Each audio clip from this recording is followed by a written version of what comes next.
বাবির রুমের পাশ দিয়ে যাচ্ছিলাম, হঠাৎ করে বাবি ডাক দিল।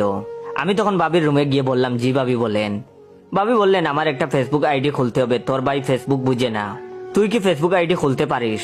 তখন আমি বললাম, জি বাবি পারি। বাবি আমার হাতে ফোন দিয়ে ফেসবুক আইডি খুলে দিতে বলল। আমি তার ফোন দিয়ে আইডি খুলছিলাম, হঠাৎ করে মাথার মধ্যে শয়তানি বুদ্ধি বর করলো। তাই আমি বাবিকে বললাম, বাবি রেফারেন্স ছাড়া আইডি খোলা যাবে না। বাবি আমার মুখের দিকে তাকিয়ে বলল, রেফারেন্স আবার কি? আমি বললাম, রেফারেন্স হলো পরিচিত কারোর আইডির নাম দিতে হবে, যাতে আপনি কোনো অপকর্ম করলে আপনাকে সহজে খুঁজে পায়। তখন ভাবি বলল, আমি অত সব বুঝি না, যেটা ভালো হয় ওইটাই কর। তখন আমি বললাম, ঠিক আছে, আমার রেফারেন্স দিয়ে দিলাম, পরে কোনো অঘটন ঘটাইয়েন না, তাহলে আমি বিপদে পড়বো। বাবির আইডির নাম দিলাম জয়ের বাবি। বাবিকে বোকা বানিয়ে আমার নাম দিয়ে আইডি খুলে দিলাম। মনে মনে পৈশাচিক হাসি দিলাম, নিজের নামটা প্রচার হোক। মনে মনে সেলিব্রিটি ভাব লাগছিল। আমি ছাড়া বাড়িতে মোবাইল সম্পর্কে তেমন বুঝতো না কেউ। একদিন বাবা বলল ফেসবুক আইডি খুলে দিতে। বাবাকেও বাবির মতো বুঝ দিয়ে বোকা বানিয়ে আইডি খুলে দিলাম। বাবার আইডির নাম দিলাম জয়ের বাবা। বাবা তখন ফেসবুকে আমার ফানি ফানি ভিডিও দেখে আর খিলখিল করে হাসে। বাবার হাসিতে মা প্রচন্ড বিরক্ত। মা আমাকে বলল, তোর বাবাকে কি যেন খুলে দিছিস, ফেসবুক নাকি কি যেন কয়, সেগুলো আমাকেও একটা খুলে দে। মাকেও আমার নাম দিয়ে আইডি খুলে দিলাম। মায়ের আইডির নাম দিলাম জয়ের মা।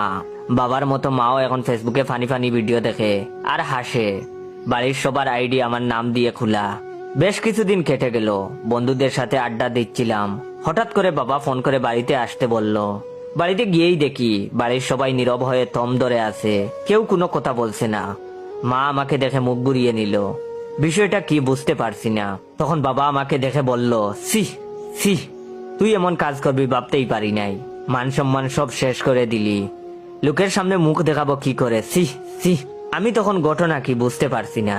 সবাই কি তাহলে জেনে গেছে যে তাদের বোকা বানিয়ে আমার নাম প্রচার করার জন্য আমার নাম দিয়ে তাদের আইডি খুলে দিছি? আমি তখন মিনমিন করে বললাম, বাবা ফেসবুক আইডিতে কি কোনো সমস্যা হয়েছে? তখন বাবা আমাকে ধমক দিয়ে বলল, আইডিতে সমস্যা হবে কেন? তখন আমি বললাম, তাইলে কি হয়েছে, সবাই আমার সাথে এমন করছো কেন?